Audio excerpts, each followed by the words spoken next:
could come to Jesus with yourself about, is this somebody that I want the relationship with?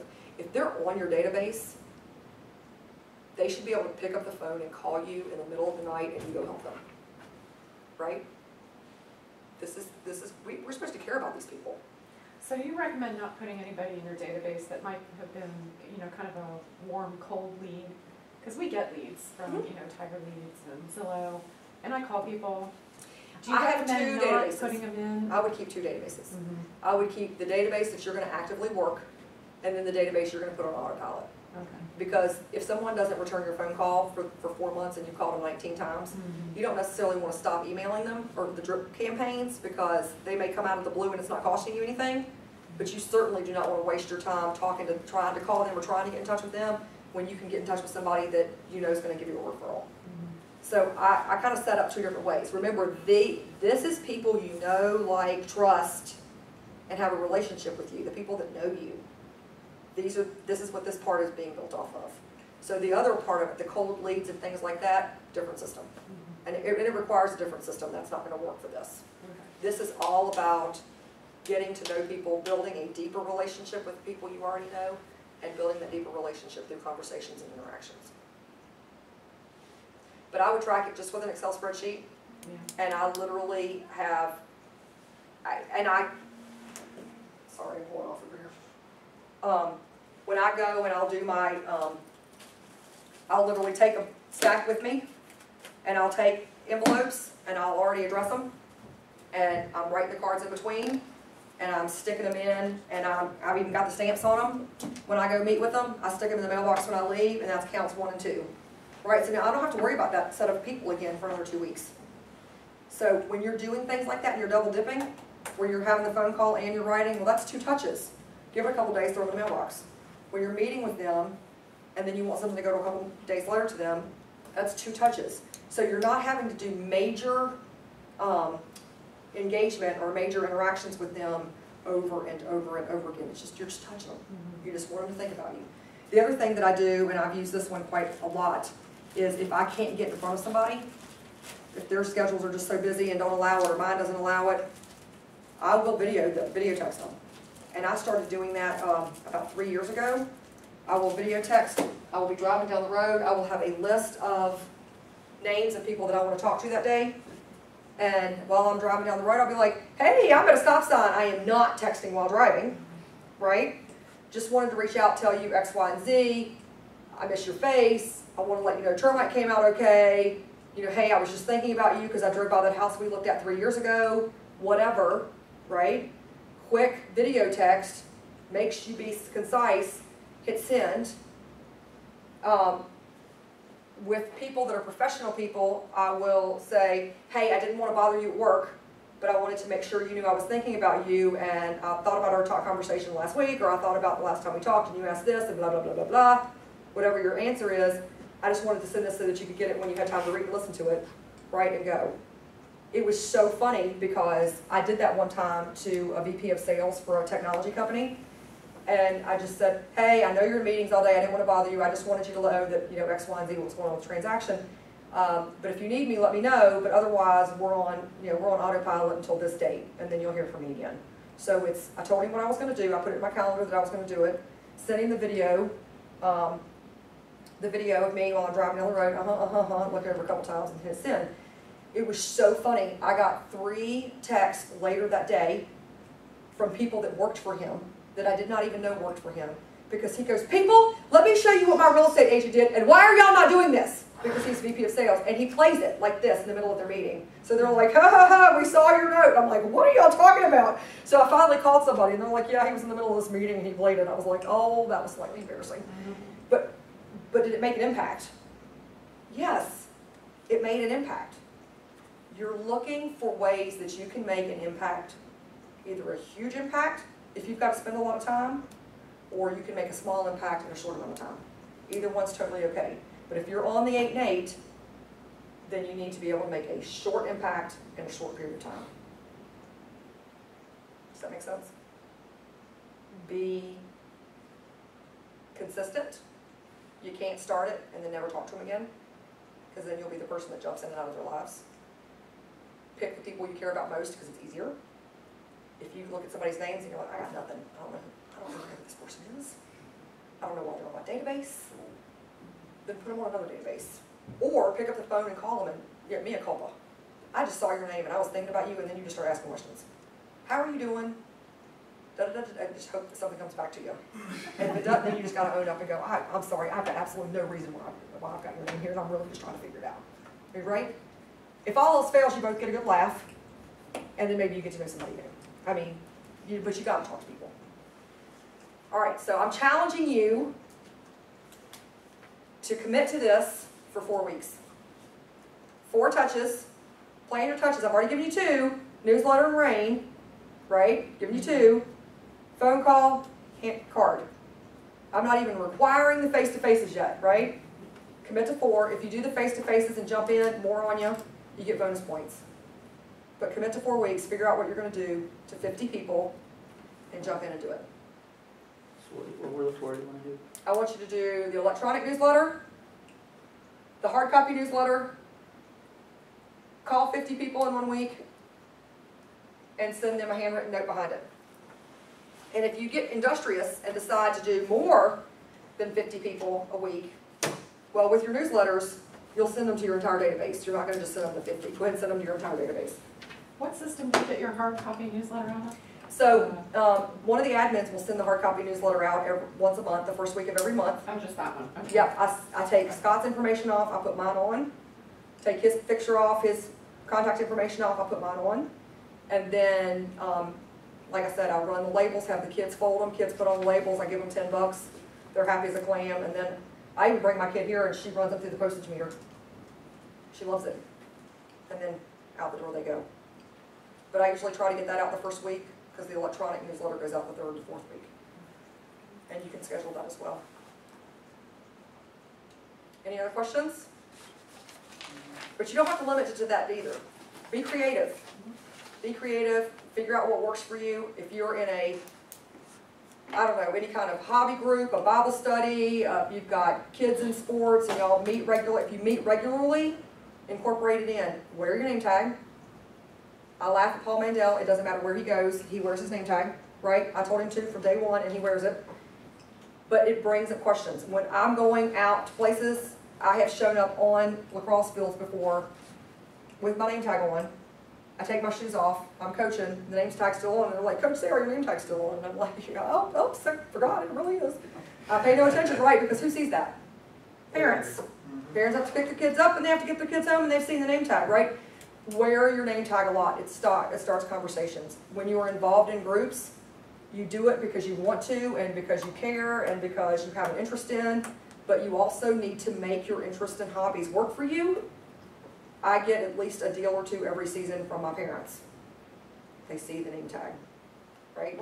The bottom of my emails have my name and it comes from my RE/MAX email address. Why? Because I'm RE/MAX, right? I'm selling all the time. Do you That's have a what we do. magnet on your car? I do not. I drive too bad for that. What do you have? I drive to say. Yeah, a magnet on my car. I said I drive too bad. I'm a speeder. Oh. And I am a car cutter offer. Like if I'm getting somewhere, I need to get there quickly because I'm usually on the phone. So being a magnet on my car would not be a good thing. My husband said one time he's putting one on. I'm like, no, we're not. No. Could we get like an overview of like the agents that are in here and what their experience is? Sure. I mean, You can start. Go. okay. My name is Mike Barron. I've been here for 6-9 years. 6'9", whatever. I've been an agent for a while. I started in Maryland. For the past 4 years, I've been busy with another business, so I'm here trying to get Starting over. starting over. Casey. My name is Casey Stauffer. I am a new agent. Been going on 2 months now, so it's a lot I don't know, but a lot that I want to learn. And I've got a deal going right now, listing, trying to sell the house in Annandale. If anyone's interested, 4 bedrooms, 3 baths. It's a really great house. Yeah. Awesome. Denora. Licensed for 10 years, full-time a year. And with RE/MAX, 5 months now. Part of the Virginia What was Realty. your name again? Denora, Denora. yes. We should all exchange cards. Yes, absolutely. Oh, jeez. I don't have Okay. cards. Dave, you're in the back, going forward. Oh, okay. David, 25 years, 3.5 years with Remax. It's awesome. Deanna, licensed 6 months now. All Remax, Janesville. All right. Jen Scaff, semi-new, I got my license in the fall. Stopped for 6 months because my son got lymphoma, so that's all good now. So that's something I'm grateful for. Oh, that's great. Fantastic. But yeah, so I'm just trying to get back into it because I just started. I had a sale and a rental, and I stopped. So I just started again. I got a listing every weekend. So Awesome. Great. But there's so much, like, the system stuff is overwhelming to me because I want to stay organized and, you know, stay on top of everything. So all these training classes are so informative for me. Yeah, and not to interrupt, but you were at Rocky Gap last year with all of us at business planning, and your confidence then and now is like twice full. Oh, really? Yeah. Oh, It's like fantastic. Okay, but what are we supposed to do in Ninja? Thank you. Thank you. Yeah. Thank you. I said thank you. I know, you I did, said it on you my did. That's a note. big difference. It's a Sarah yes, and I. thank I you. think she sent that a note. We will. I'll send you a note later. Say something else. Yes, we'll tell you about thank you in just a minute. My name is Lamont Young. I'm a brand new agent. As a matter of fact, I don't even have my license. I was gonna say, is he even here yet, Lamont? Not yet? Not yet. Not yet? I'm eager to learn just like everybody else. And yes, organizing all of the information is a priority for me also. Other than that, hello. Welcome. Hi, welcome. Welcome, welcome. Joe Facenda, been an agent since a long time. 27 years and been with Remax for 23 years, 25 years. Wow. Awesome, awesome. So, And you learn something new every time you come to something. absolutely, Mhm. absolutely. And there's always at least one or two takeaways. Oh, I agree. So what Dave said was thank you. With Ninja, you know, we as people are trained to be self-conscious. So when someone compliments us and says, oh, your hair looks great today, Jen, people go, oh really? Or, oh, you don't have to say that. Or somebody hands you something that says, oh, I really appreciate the great job you've done. Let me take you out to dinner. Oh, you don't have to do that, right? What are we sending out to the world? The block, right? You're putting up the block.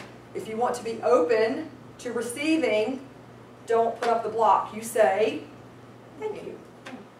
I would love to go with you to lunch. I would love to go with you to dinner. Or, thank you so much, that was so kind of you. Never say no. And never say, oh, you don't have to say that or you don't have to do that. Yes, thank you. I would appreciate that. That is so nice of you, right? Be open to receiving. And our fearless leader's back. Now, back from where? First place. Are you really? Nice. Awesome, awesome. Well, we are wrapping up Ninja Prospecting, and it's 1,000 degrees in this room. It's not bad. It's summertime all over again.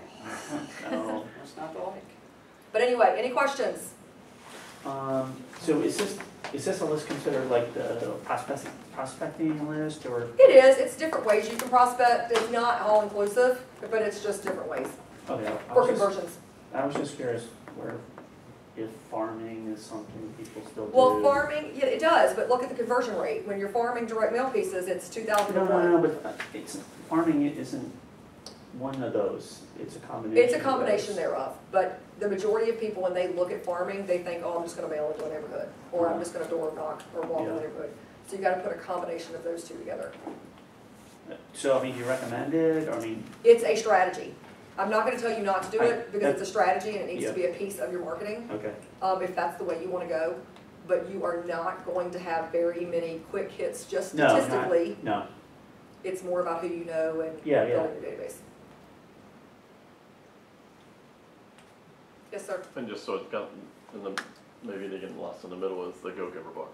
The Go Giver book is Yeah, read it. fantastic. It's green, it's fantastic. where do you get it? Amazon. You can order right off Amazon. Yeah, there's 3 different books in the series. One's green, one's yellow, one's red. The one in the middle is yellow. I didn't like that one as much. I can't remember the names of them. But the green and red ones are great. If you're doing all this every day, how do you have time to read? How do you have time to go to the grocery store? You know, dinner? It's, Like it's you Well, get where- so, when you get, after you've done this one round, you get so organized with it. Yeah. Because you have to. It's time management at its best. Yeah. So you will just start knocking it out quickly. Then you You'll gotta get go to organized. show houses and. Well, what ends up happening, and go back to what I said, was I made it 3 weeks, and then I started showing, and then I started listing, and then what happened? I said, oh, I don't have time to do this. I gotta go over here and do this. But the problem is if you don't have something on maintenance, even if it's the newsletter or the electronic newsletter, and you don't have that maintenance, you've got nothing continuing your cycle. So that when you get over here and you do all that and you finish it, when you go back, you've got nothing. So then you're starting from scratch all over again. And you want to get to a point where you're not starting from scratch. You want to start from the middle and work up versus starting from the bottom and working all the way to the top. So keep that maintenance platform going where there's those 2 to 3 contacts a month, so that you're continuing that, and you're just having to put yourself in once or twice versus having to put yourself in every week. Does that make sense? So that's the hardest part, is finding your own balance of what works once your business gets busy, of what works and what you can maintain. And it's going to ebb and flow. Some weeks it's going to be, oh, I've got 10 hours, I can pop these calls out. And sometimes it'll be like, I got 15 seconds, and that's going to be for me to go to the bathroom, or for me to take a cup of coffee, or to say hello to my dog. It's just going to ebb and flow. You'll find your balance. Don't stress over it. No stress. This is all about fun. This should be fun to you. It should energize you. It should keep you going. I cannot tell you what a high I'm on when I do Ninja and I hit the 2 to 3 weeks, because I am in front of people all the time. Now, a lot of it's coffee, but when you're in front of people and you're just working off people and you're energizing and you're helping them and you're connecting them, because what's going to happen when you're sitting there having coffee with somebody for 10 minutes? Oh yeah, I'm buying my son a car. Oh, well, have you talked to so-and-so at this place? No. Well, let me hook you up. I'll send you to, oh, I need an attorney. My grandmother got hit by a upstruck. Oh, what? Let me give you a good attorney. Oh, I'm getting a divorce. I'm so sorry. Let me get you a good attorney. You know, or it's a whatever. You're constantly referring people, and you're sitting there. And the last time I did Ninja, I sent 4 people out on dates. I'm like, let me hook you up with a friend of mine. And I played Cupid, and it was so much fun. But I mean, you're going to find ways to stay engaged and to stay, interactive. Alrighty, guys. Well, you guys have a fantastic week and day, and call me if you have any questions or any concerns. But definitely get on your note cards, keep the routine handy. All right, and one of the things that we do in Ninja is we anchor all of our sessions so that there's a physical activity to symbolize the end of the process. So in Ninja, we clap on the count of 3, and it just helps reinforce that process. That's the way we end all of it. All this is, it's a process. One clap, or It's just a clap. So on the count of 3, 1, 2, 3, great. Have a good day.